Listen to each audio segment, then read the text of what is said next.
Tá? Então, tem dois objetivos bem diferentes, mas o nosso aqui é esse segundo.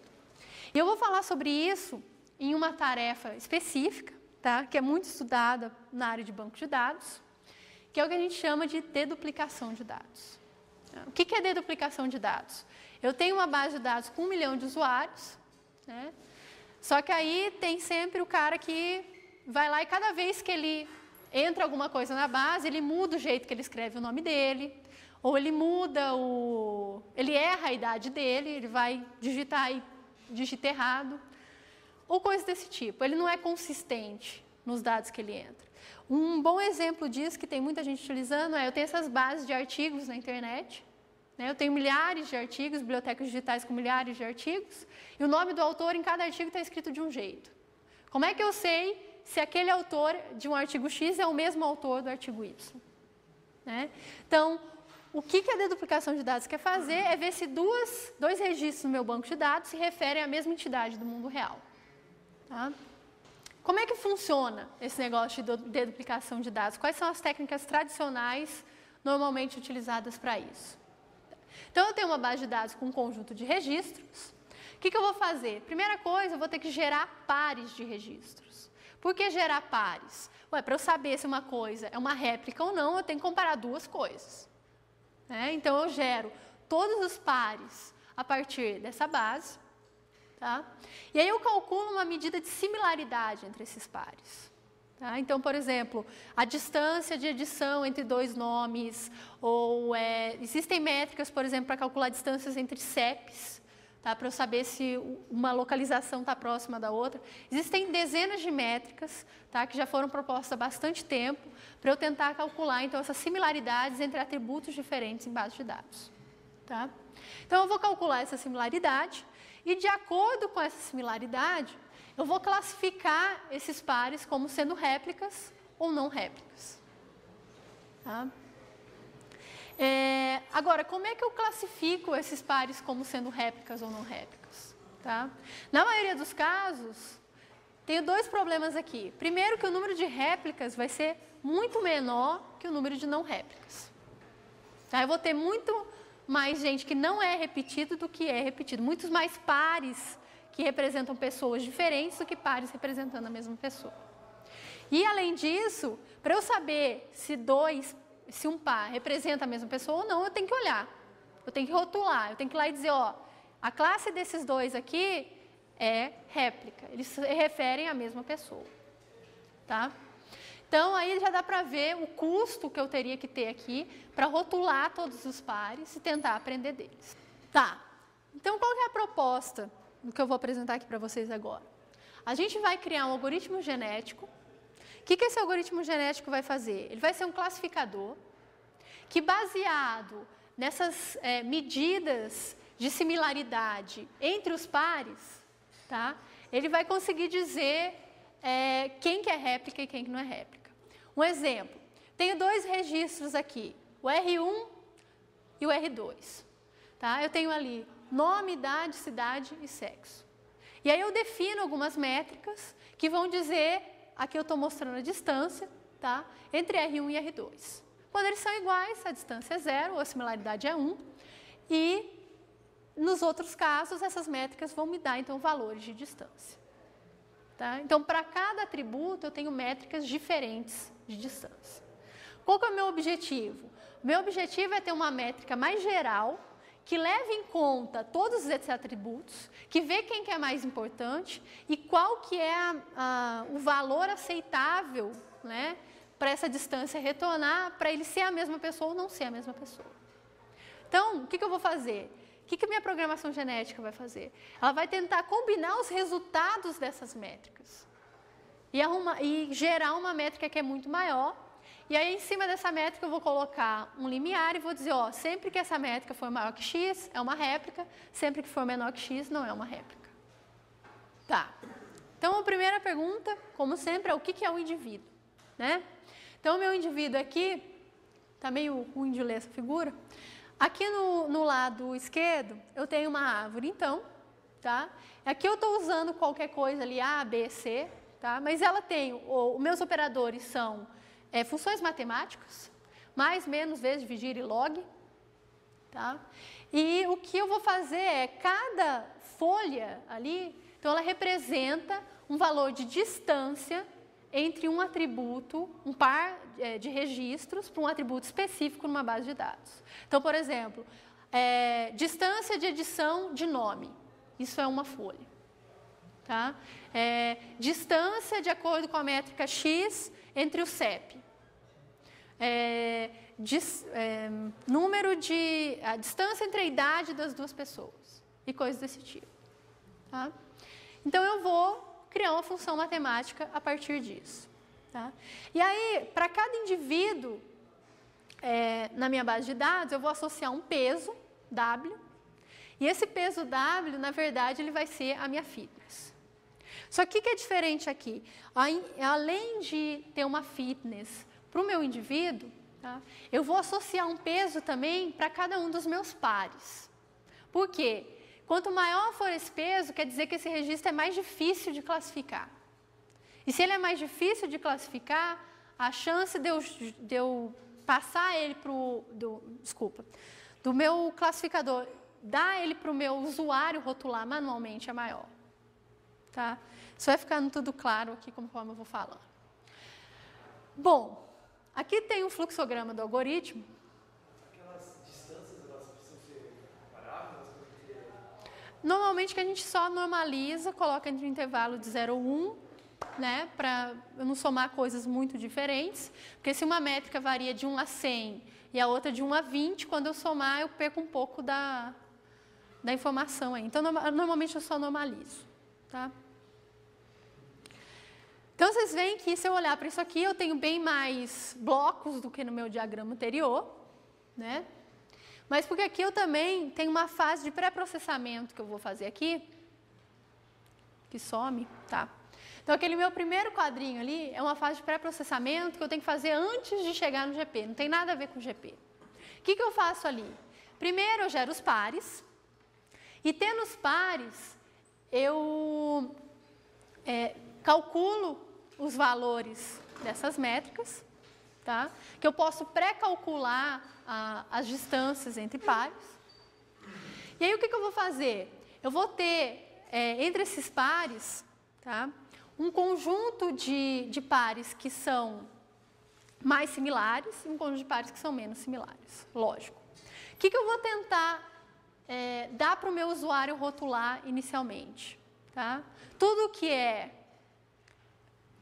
muito similar e tudo que é pouco similar, eu vou falar para o usuário, me confirma se isso aqui é muito similar e isso aqui é pouco similar, porque aí eu sei que eu calculei uma métrica de distância entre esses registros e eu acertei, esses caras são muito similares e esses pouco similares. Para que eu faço isso? Só para eu começar a aprender com um conjunto de dados que é rotulado. Sempre que eu faço semi-supervisionado, eu tenho que ter uma pequena porção de dados rotulados inicialmente. Como é que eu decido quem que eu vou rotular? Eu pré-calculo uma métrica qualquer de distância entre esses pares, ordeno, aí eu pego o topo do meu ranking e lá quem está lá no final do ranking, que são os mais similares e os menos similares, e peço para o usuário confirmar se eles são realmente mais similares e menos similares. Tá? Então, o que eu tenho no final? Eu tenho um conjunto de pares que com certeza são réplicas e um conjunto de pares que com certeza não são réplicas. Tá? Então, nesse algoritmo a gente começa com 10 pares, 5 réplicas, 5 não réplicas. Tá? Então, esse é o esforço inicial do usuário. Aí, o que acontece? Com esses dois conjuntos de dados, eu começo a rodar meu algoritmo de programação genética. Então, o que eu vou fazer? Para cada base de dados, eu tenho um conjunto de atributos e tenho métricas que vão calcular a similaridade desses atributos. Tá? E isso são os meus terminais. Então, o que eu vou fazer? Eu vou gerar minha população aleatoriamente, tá? E aí eu vou calcular a fitness, como eu faço em qualquer algoritmo. E nessa parte do cálculo da fitness, na primeira geração, a única informação que eu tenho são aqueles 10 exemplos que o usuário rotulou. Então, da primeira vez, a minha fitness ela é calculada com base nesses 10 exemplos. Quais deles eu acerto, quais deles eu erro. Tá? A partir da segunda geração, isso muda. Por que isso muda? Porque se vocês olharem essa figura aqui, Tá? Eu tenho, na verdade, 2 fluxos aqui. Esse treinamento aqui, na verdade, o que ele é? Esse treinamento é eu avaliar as minhas funções, calcular a fitness delas. Aí aqui, nessa linha de baixo, eu faço o meu GP normal. Seleciono mutação, cruzamento, gero nova população e vou no ciclo. Só que em paralelo a isso, eu vou fazer uma outra coisa aqui. Eu falei para vocês que tinham diversos tipos de aprendizado ativo, e um deles era baseado em comitê. Eu pego vários classificadores e vejo a opinião de todos eles, se aquele exemplo é positivo ou negativo, quer dizer, se ele é réplica ou não é réplica. Tá? Então, o que eu vou fazer aqui? Ao mesmo tempo que meu GP vai rodando, eu pego minha população inicial e seleciono um conjunto de indivíduos para compor essa população. Esse conjunto de indivíduos pode ser, por exemplo, aqueles que têm maior fitness, quer dizer, os que acertaram mais, tá? Ou poderia usar qualquer outra métrica, por exemplo, os que são mais diferentes. Eu quero diversidade. Ok? Aí o que eu faço? Com esse comitê, tá? Eu vou lá e pego todos os dados que não são rotulados e coloco esse comitê para votar. O que é esse voto? Ele vai dizer se ele é uma réplica ou não é uma réplica. Tá? Aí eu vou explicar certinho esse processo. Por quê? O final desse processo, ele vai produzir mais dado rotulado. Eu tenho aqui um conjunto de exemplos, tá? Então eu tenho ali, por exemplo, eu quero saber se o cara ali, o Brayman L e o Léo Brayman, se eles são a mesma pessoa. Ou eu quero saber se o SBBD é a mesma coisa que o Simpósio Brás Banco Dados. Depois eu quero saber se o Dr. Peter Miller é a mesma coisa que o Mr. John Miller. E por último, se aquilo ali é a mesma coisa. O que eu vou fazer? Então, cada um das minhas funções que faz parte do meu comitê, ela vai votar. Tá? Ela vai falar se ela acha que é uma réplica ou não é uma réplica. Como que é esse voto? É uma classificação. Eu tenho uma função, tá? Essa função, eu vou dar esse par para essa função, ela vai me gerar um número e eu vou passar um limiar ali. Se ela estiver acima do número, é réplica, se ela estiver abaixo, não é réplica. Então, o que aconteceu aqui? Aqui eu tenho as respostas que cada indivíduo que estava no meu comitê deu em relação a se era uma réplica ou não era uma réplica. O que eu vou fazer? Se eu pegar o primeiro exemplo aqui, todo mundo concordou que era uma réplica. Tá? Que o Brayman L é a mesma coisa que o Léo Brayman. Só um segundinho. Então, nesse caso, como todo mundo concordou, eu vou assumir que os meus classificadores estão certos. E eu vou falar que, a partir de agora, isso aqui é uma réplica, e isso passa para o meu conjunto de dados rotulados. Agora, se eles não concordarem, que é o caso do 2 e do 3, quer dizer, 2 classificadores falaram que não era a mesma coisa e o outro falou que era. E no terceiro caso, 2 falaram que eram e o outro falou que não era. Então, aí, o que eu faço? São esses dados, esses exemplos, que eu vou mandar para o usuário rotular. Então, quando o meu comitê concorda, eu acredito neles. E eu atribuo aquele rótulo e passo para o conjunto de dados rotulados. Quando o meu comitê tem um impasse, né? Aí eu tenho várias maneiras de olhar para isso. Não necessariamente eu preciso ter 100% dos votos, né?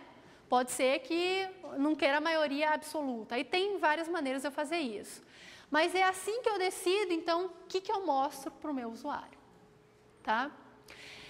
Então, se eu voltar lá naquele esqueminha que eu mostrei para vocês anteriormente, o que vai acontecer? Da primeira vez que eu gerar uma população, eu vou criar um comitê, e esse comitê é que vai escolher quais são os dados, se existem dados que precisam ser mandados para o usuário. Só que, lógico, eu não vou mandar todos os dados em que tiver dúvida. Eu vou mandar só alguns dentre esses dados em que se tem dúvida. Tá? E é por isso que eu coloco um peso associado não só ao classificador, mas também ao exemplo. Tá? Então, aí você já vê que eu vou inventando em cima do algoritmo. Tá? E eu tenho possibilidades infinitas de coisas que eu posso fazer aqui. Tá? Aí o que acontece? Como é que eu avalio um indivíduo que não está no comitê? Tá? Porque quem está no comitê, ele vai votar. Tá? E se ele acertou, se todo mundo concordou, eu subo a fitness dele. Agora, se ele falou que uma réplica era uma réplica e ela não era uma réplica, eu vou penalizar ele. Tá? Só que essa penalização só é dada quando eu mando esse exemplo para o usuário. Ok? Agora, como é que eu avalio o resto? É a mesma coisa. Eu vou lá, dou os exemplos para os indivíduos normais e eles vão me falar se é réplica ou não é réplica. Tá? Agora, quais desses exemplos que eu vou olhar? Eu vou olhar para todos ou vou olhar só para aqueles que estão rotulados? Eu vou olhar só para os que estão rotulados. Tá? Ou pelo usuário ou pelo comitê. Então, o que acontece? Conforme as gerações vão passando, o número de exemplos que tem rótulo vai aumentando. Por quê? Porque o comitê vai votando e vai passando esse rótulo que ele atribui ao exemplo para o meu conjunto de dados rotulados. Mais ou menos? Não precisa entender com perfeição, mas o que eu quero que vocês entendam o que o algoritmo está fazendo. Então, 2 conjuntos de dados, um rotulado e um não rotulado. Ele vai aprender, ou ele vai tentar sozinho, com um comitê de indivíduos, atribuir a classe ao exemplo. Bom, esse algoritmo ele tem várias outras coisas, como, por exemplo, aprendizado por reforço. Tá? O que é isso? Eu sei que boas funções são aquelas que sabem identificar réplicas. E, ao mesmo tempo, eu sei que réplicas, elas tendem a ser corretamente identificadas por boas funções. Então, eu tento aumentar o peso, tanto das funções quanto das réplicas, tá? Conforme elas vão acertando. Não vou entrar em detalhes disso aqui, eu só estou mostrando os componentes que podem existir, tá? Mas aí começa a ficar muito complexo. Tá? Mas qual que é a lição final disso daqui? Por exemplo, eu vou mostrar, é o único gráfico que vai ter nessa apresentação, prometo. Cada cor aqui é uma base de dados. Tá? E se eu pegar, por exemplo, o azul, tá? O que ele me mostra? Quanto que eu acertei nessa base conforme eu evoluir um algoritmo. Tá?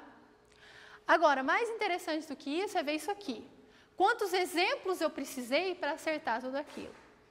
Nesse caso, lógico, a gente conhece quais pares são réplicas e não réplicas para fazer o experimento e avaliar, senão não tem como. Tá? Mas se você olhar aqui, eu começo com dois exemplos. Um que é réplica e que não é réplica. Tá? E no final aqui, só de 10 gerações, tá? Enquanto o meu algoritmo normal precisaria de 1.100 réplicas para aprender, 1.100 registros, eu consegui aprender com 128. Então, o que o algoritmo está me ajudando a fazer? O que a programação genética está fazendo? Ela está me ajudando a rotular meus dados e economizando o esforço do usuário. Né? O usuário não precisa ir lá na mão e falar, é X ou é Y. Existe erro? Claro que existe erro. Qualquer sistema desses é propenso a erro. Tá? Mas o erro, a gente tem que fazer uma avaliação do erro para ver como é que acontece. Um dos problemas desses sistemas, mas isso não é só para programação genética, é qualquer um desses sistemas que trabalham com esse tipo de aprendizado, que insere um exemplo que foi rotulado automaticamente para o conjunto de dados, é que eu posso ter meu erro propagando durante as gerações do meu algoritmo. Quer dizer, eu aprendo em cima de uma coisa errada, a probabilidade de eu ter outra errada é maior. Tá? Bom, então eu só queria passar por cima desse algoritmo, tá? Para mostrar o que se pode fazer. Tá? Você vê que aqui eu coloquei conceitos de aprendizado ativo, conceitos de aprendizado por reforço e muitas outras coisas que podem ajudar o meu algoritmo a aprender melhor. Então, esse negócio do aprendizado ativo é uma das coisas que eu posso fazer dentro da parte de aprendizado e classificação com programação genética. Tá? Esse segundo exemplo, tá? A gente fala que usou uma programação genética para estimar uma função, onde essa função ela diz o quanto que eu posso acreditar num determinado dado quando eu vou treinar um classificador. Tá? Então, o que a gente fez aqui? Tá? Existe hoje um conceito que está cada vez mais em voga, aí, que é o que faz você confiar mais, por exemplo, num site A ou num site B. Tá? Então, tem várias coisas. Tá? Por exemplo, quando você entra num site, o que você olha para saber se você pode confiar na informação dele? Se ele é criptografado, as referências. Tem várias pesquisas em relação a isso. O que faz as pessoas confiarem mais em X ou em Y? Tá? Para diversas coisas. E é difícil, às vezes, ter uma medida objetiva disso. Tá? Porque, às vezes, tem pessoas que falam assim, se a página é mais bonitinha, se ela é bem feita, se teve cuidado, eu já acho que eu posso acreditar mais do que se eu tenho aquele negócio todo meio, né, tosco, né, que não, a pessoa nem teve o cuidado de fazer o negócio direito. Então, eu tenho muitas medidas que são subjetivas, eu tenho algumas medidas que são mais objetivas. Tá? E isso tem aplicação, não é só a computação que estuda isso, em termos de confiança, muito pelo contrário, tem muita gente da sociologia, psicologia, etc., que estuda isso em relação ao usuário. Tá? Mas aqui a pergunta é um pouco diferente. Tá? Suponha que meu usuário, na verdade, é um classificador. É um método que vai gerar um modelo. Tá? Eu tenho lá 1 milhão de dados. Será que todo mundo devia dar a mesma contribuição para o modelo? Ou será que tem um dado ali que, não sei, do jeito que ele foi gerado, eu devia considerar menos? Tá? Existem poucos classificadores que levam isso em consideração. Um dos poucos é o que a gente conhece como KNN, ou K vizinhos mais próximos. Tá? Já ouviram falar desse classificador? Para quem nunca ouviu, basicamente, o que ele faz? Ele plota todos os exemplos que você tem num espaço, tá? E aí você tem um parâmetro K, que é o número de vizinhos que você vai olhar. Tá? E aí, por exemplo, se você escolheu os 5 vizinhos mais próximos, o que ele faz? Ele calcula a distância entre o exemplo que você tem e os 5 mais próximos, né? Ranqueia, e aí ele pega a classe desses 5, a que tiver na maioria, ele atribui a você. Então, é o classificador mais simples, um dos mais simples que a gente tem. Ele calcula a sua distância para os exemplos que estão próximos de você e dá a classe da maioria dos exemplos. Tá? Então, aqui tem até uma figurinha, por exemplo, se eu tiver ali aquele triângulo, é um exemplo novo. Aí eu tenho aqui alguns exemplos que estão próximos, que são losangos, e outro que são quadrados. Tá? Se eu usar aqui os 5 vizinhos mais próximos, a minha classe vai ser quadrado.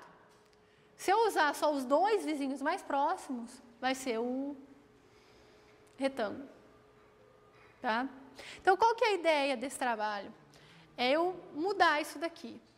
Tá? Eu fazer com que exemplos contribuam mais ou menos para um classificador de acordo com alguma métrica. Mas qual que é essa métrica? Né? Na verdade, a credibilidade está muito relacionada a algumas características de uma entidade. Por exemplo, vamos falar de credibilidade de documento, que é mais fácil. Pensa na web. Você vai lá e vê alguma coisa no Yahoo Answers. Tá? Aí depois você vê uma que está num livro publicado, bonitinho, editora. Quem que você confia mais? Yahoo, né? Por isso que dá o que dá às vezes, né?